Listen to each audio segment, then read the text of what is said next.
Slovenská hokejbalová reprezentácia nastúpila na svoj druhý prípravný zápas, ktorý bol súčasťou trojdňového sústredenia v Nitre. Stretnutie začali lepšie slovenskí reprezentanti, ale do prestávky svietil stav 1:1.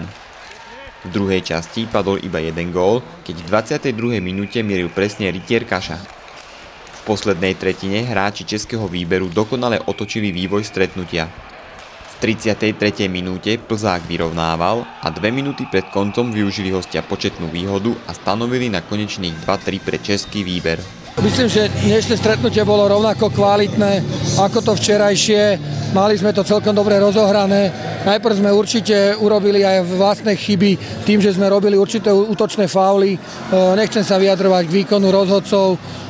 Myslím si, že nakoniec si super vyhral, gratulujeme mu, ale nemyslím si, že to bola spravodlivé víťazstvo, že viac by sa na toto stretnutie určite hodila remíza a teda dúfame, že aj tak nás to odpichne v tej celej príprave k tomu, aby sme na tých majstrovstvách sveta uspeli. Myslím si, že o týchto zápasov rozhodla iba disciplína. Naša disciplína, či už jednotlivcov alebo celého tímu. Videli ste sami, v podstate Češi sú, zase použijem ten výraz, my hráme bojovný hokej a srdiečko, makáme ako blázni, vypracujeme si šance, nepremeníme to, Čechačko hrajú ten vychcatý hokejbalek. Ten klasický závodní hokejbalek let 90. ja hovorím, idú šmotlu sa a bum, zrazu autočia, je to 1:0, hej. My proste makáme, dáme na 1:1, valíme ďalej, zase bum, šup, je to 2:1. Takže v podstate popracovať na tej takej. A zase je to po našich chybách, pretože sme dostávali v oslavovkách veľa gólov, ale tie oslavovky nás vyčerpali. Videli ste, Lajčák v poslednej minúte, úplne pred koncom, kde je 2:2, my sa chystáme k záverečnému náporu a on úplne skrát z ničoho po odpískaní brankára buchňa, je z toho gól. To znamená zase takéto chybičky.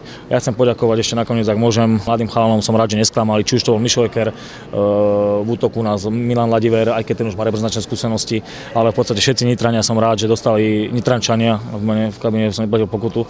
Hrali všetci perfektne, som rád, že sa ukázali v dobrom svetle, naozaj nebol tu niekto z tých našich chalanov, že by zaostával.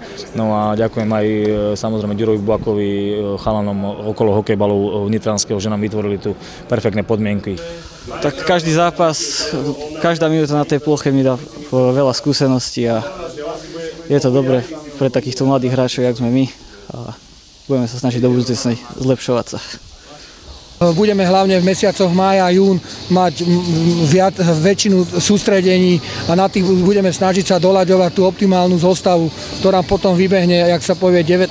júna na modrú čiaru stretnutí s Rakúskom o 18. hodine a kde všetkých divákov pozývame na štadión Ondreja Nepelu v Bratislave, že to bude veľká slávnosť, lebo to bude za účasti 20 mužských a 9 ženských tímov z celého sveta s tým, že bude to najväčšia akcia, myslím, že vôbec v histórii športu, lebo počas tohto týždňa sa na 3 štadiónoch uskutoční 87 stretnutí.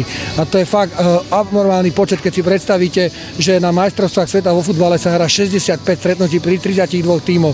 Tak dúfame, že to všetko zvládneme a že sa na konci majstrovstiev budeme všetci spoločne tešiť.